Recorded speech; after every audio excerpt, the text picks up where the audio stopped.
কার্যতই এখন Jagannath.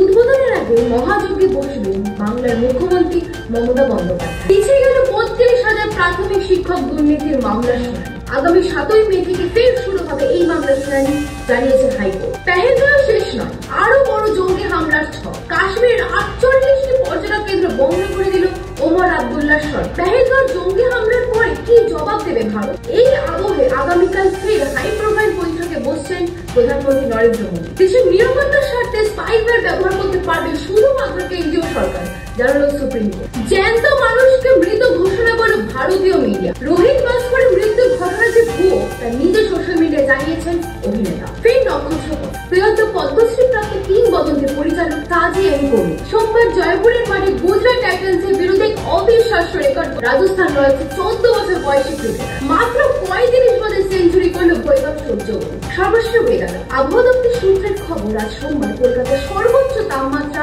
৩৪.২ degree Celsius, সর্বনিম্ন তাপমাত্রা ২৭.৯ ডিগ্রি সেলসিয়াস। তুলসীর সঙ্গে ঝড় বৃষ্টি দাপটে তাপমাত্রার পারদ নামবে না বেশ কিছু জেলায়।